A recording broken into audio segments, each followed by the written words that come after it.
Hi, I'm Sarah Bunwell, the editor of fundoperator.com. I'm here with Chris Taylor, Chief Operations Officer at CG Asset Management. Chris is speaking at our Fund Operator Summit in November this year, and ahead of that, we wanted to catch up with him to get a little bit of a flavour of what he's going to be talking about. Hi, Chris. Hi, Sarah.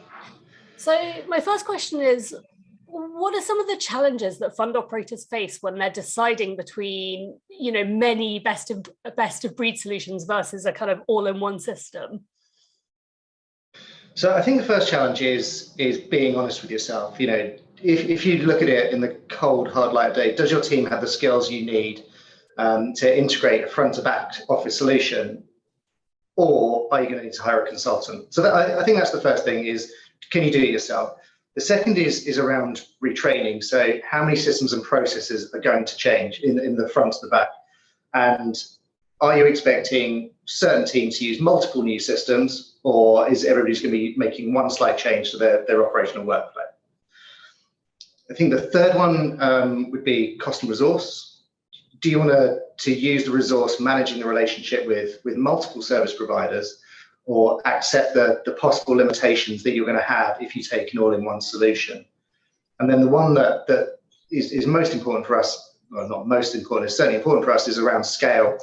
And as a boutique, is it better to be an important client for one provider or a small client for 5 different providers? Of course, that makes perfect sense. And obviously the answer to this question is going to be different for every asset manager or fund operator. But what sort of questions can they ask themselves in order to, get into the nitty to work out exactly which approach will suit them best? I think the first thing is to understand what it is you want to achieve and where you're willing to compromise. A lot of those providers will talk about it being a truly bespoke, customizable system. There is always an advantage for small firms taking an off-the-shelf solution.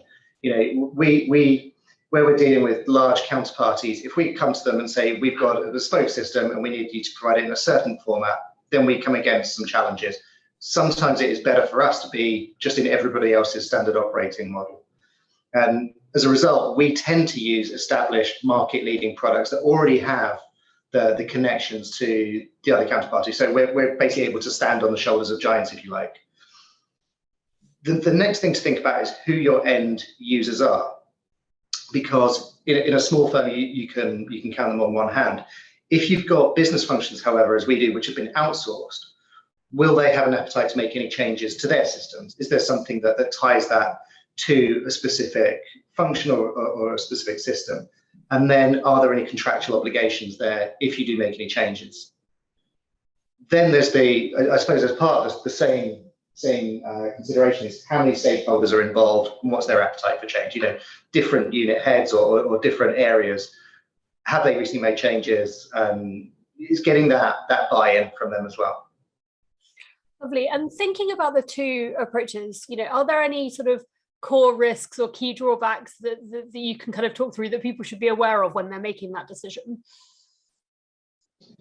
Well, the one that I can think about is all-in-one systems, in my experience, are quicker in the long run to implement, and they require less project management, but more upfront planning. What it tends to mean is that you've got a big bang, so a day of switchover when everything all of a sudden changes. Where the counteract for that is that it may not do exactly what you want it to do. You often compromise on your ability to customize. If you've got specific processes that you need to keep as they are for whatever reason, then it may not necessarily be the solution for you. If, however, you don't need customization, then that shouldn't be a problem. Right. On the flip side, with a best-in-class system, they can be quite tricky to integrate with each other. But on the plus side, you can actually implement them modularly. So you can look at various different departments and you will do one piece as you go along. You don't have that big bang go live date. You can do a lot more checking as you go along, and then you integrate it slowly. You then, with the best-in-class solutions, as I said before, do you want to be a small client for 5 different people or a big client for one? Because you then have to manage those service providers. If you have a system that fails, you have to know how to pinpoint that problem, who's responsible for it, and then you're going to need the in-house resource to manage that process.